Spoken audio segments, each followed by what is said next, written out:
Hello আমার প্রিয় বন্ধুরা, তোমরা সকলে কেমন আছো? আশা করি সকলে অনেক অনেক ভালো আছো। তো আজকে হচ্ছে মনে করো অনেক কয়েকদিন হয়ে গেল রাখি পূর্ণিমা হয়ে যাওয়া, তো আমি ভিডিওটা দিতে পারিনি। যাই হোক, মানে খুব ব্যস্ত ছিলাম, তার জন্য ভিডিওটা দিতে পারিনি। তো দেখো, যেহেতু রাখি পূর্ণিমা, তো দেখো ওইদিকে আমার ছেলে আর ভাইয়ের মেয়েকে রেডি করে দিয়েছি, আর ওরা কি করছে, ভিডিও বানাচ্ছে। দেখো এতটুক করে বাচ্চা কি জানে, কি বুঝে, দেখো তাই দেখো সব কিছু জেনে গেছে, শিখে গেছে, এত কম বয়সে ভিডিও বানাচ্ছে দুই ভাই বোন মিলে। তারপরে হলো সব কিছু, তারপরে যেহেতু রাখি পূর্ণিমা, তো সবাই বসে পড়েছি। আমার ভাই, দুই ভাই, বাড়ির পাশের আরও তিন ভাই, সবাই মিলে বসে পড়েছি রাখি পরানোর জন্য।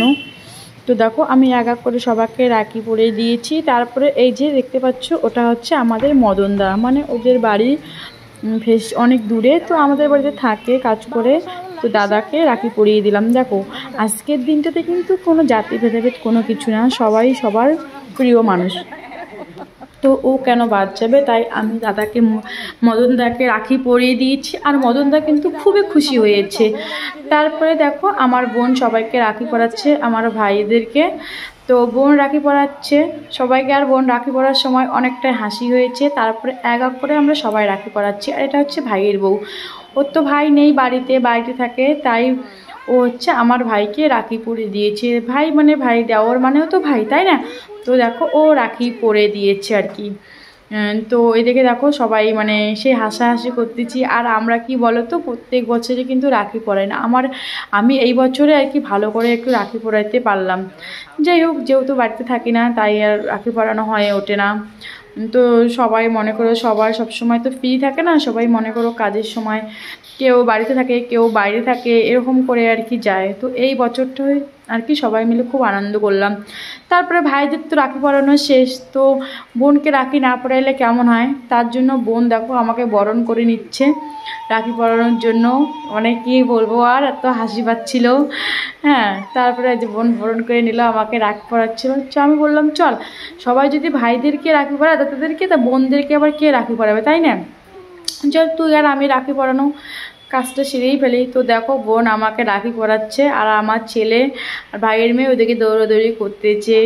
তারপরে আমিও আমার বোনকে রাখি পরালাম, কারণ আমাকে পরালো ওকে তো পরাতে হবে, তাই না? তারপরে দেখো আমাকে খাইয়ে দিচ্ছে হচ্ছে মিষ্টি, কি বলি, আর আমার তো লজ্জা লাগতেছিল, খুবই লজ্জা লাগতেছিল, কারণ সবাই দেখতেছিল। তো তোমরা কে কে তোমাদের বোনদেরকে রাখি পরাচ্ছ? আমি তো আমার বোনকে পরাবো, আর বোন আগে আমাকে পরিয়ে দিল। তো তোমরা কে কে পরাবো অবশ্যই আমাকে জানিও। আর ভিডিওটা যদি ভালো লেগে থাকে তাহলে অবশ্যই একটা লাইক, কমেন্ট, সাবস্ক্রাইব করে দিও। তো আর কি বলো তো, আর মানে বাড়িতে আসলাম অনেক কয়েকদিন হয়ে গেল। আজকে রাখি পূর্ণিমা, মানে আজকে না, কয়েকদিন আগে রাখি পূর্ণিমাটা হয়ে গেছে, ভিডিওটা দিতে পারিনি, মানে খুব ব্যস্ত ছিলাম। তারপরে আমার দেখো বোনকে বরণ করে নিচ্ছি, বোনকে রাখি পরাবো, তার জন্য বরণ করে নিচ্ছি। হ্যাঁ, বোনও লজ্জা পাচ্ছে, কিন্তু কি হচ্ছে, তাই না? তারপরে বোনকে দেখো রাখি পরিয়ে দিয়ে মিষ্টি খাইয়ে দিলাম। আর কি বলো তো, আজকে রাখি মানে কি বলবো, আজকে তো না, কয়েকদিন আগে যেহেতু হয়ে গেছে, আজকে ভিডিওটা দিলাম। তো তোমাদের কেমন লেগেছে ভিডিওটা অবশ্যই একটা আমাকে কমেন্টের মাধ্যমে জানিও বন্ধুরা। তো দেখো বোনকে রাখি পরাচ্ছি আজকে।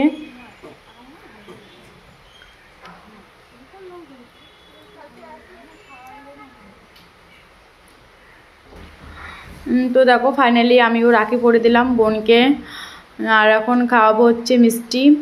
আর ভাইরা সবাই চলে গেছে, কে কে কোথায় কোথায় জানি না। তো রাখি পরানো শেষ হয়ে বললাম যে আমার একটু ভিডিও করে দাও। তো দেখো বাইরে এসে একটু ভিডিও করে নিলাম। তো ভাবলাম শাড়ি